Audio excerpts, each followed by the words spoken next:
Kamshinda kwa damu ya mwana kondoo, na hiyo damu ni damu ya Yesu Kristo. Tunatangaza ushindi tulioupata katika damu ya Yesu. Tunatangaza ushindi tuliopokea katika damu ya Yesu. Tunashinda kila mipango ya uharibifu, tunashinda kila mipango ya uovu iliyokusudiwa kinyume nasi, iwe kwa siri au kwa wazi. Mahali popote pale tunaiachilia damu ya Yesu, damu inayonena mema. Yaliponenwa mabaya, damu ya Yesu inanena yaliyo mema. Yaliponenwa laana, damu ya Yesu inanena baraka. Yaliponenwa kushindwa, damu ya Yesu inanena kushinda. Katika damu ya Yesu Kristo aliye hai, kwa jina hili, maana hatuna jina jingine tulilopewa litupasalo kuokolewa isipokuwa jina la Yesu. Na hili jina tunapolitaja tunapokea ushindi, tunapokea uweza. Ninatamka ushindi katika jina la Yesu, ninatamka ushindi katika jina la Yesu. Hatutashindwa na chochote. Siku zilizobakia kumaliza mwaka huu, Bwana, tutamaliza kwa ushindi, tutamaliza kwa kishindo. Neno lako linasema kwa msaada wako tutatenda yaliyo makuu. Tunatamka Bwana, katika jina la Yesu Kristo,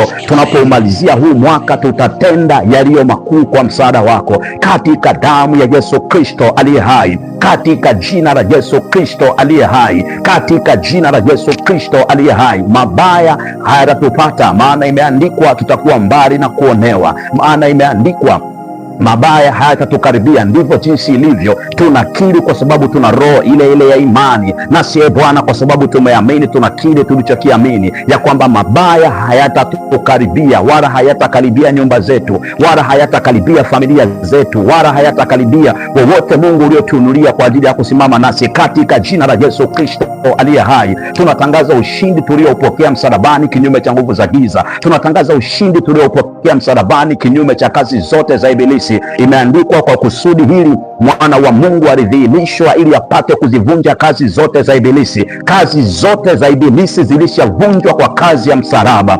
Uchawi ulivunjwa kwa kazi ya msalaba. Nguvu zote za giza, utendaji wote wa giza uliharibiwa kwa kazi ya msalaba. Imeandikwa, tumewekwa juu sana kuliko ufalme wote na mamlaka na nguvu na usultani na kila jina litajwalo katika ulimwengu huu. Tumewekwa juu sana. Tumeketishwa mahali alipoketi Kristo. Tumeketishwa mahali alipoketi Kristo, juu sana katika ulimwengu wa roho, kwenye mamlaka yake, juu sana katika ulimwengu wa roho, kwenye ushindi wake, juu sana katika ulimwengu wa roho, kwenye nguvu zake, juu sana katika ulimwengu wa roho, kwenye utukufu wake, katika jina la Yesu Kristo aliye hai. Tunapolitaja hili jina, kuzimu kuna taharuki. Tunapolitaja hili jina, mapepo yanakimbia. Tunapolitaja hili jina, tunakumbusha kile Yesu alichokifanya msalabani, na kwa sababu hiyo shetani alipoteza uhalali dhidi ya maisha yetu, alipoteza ushindi.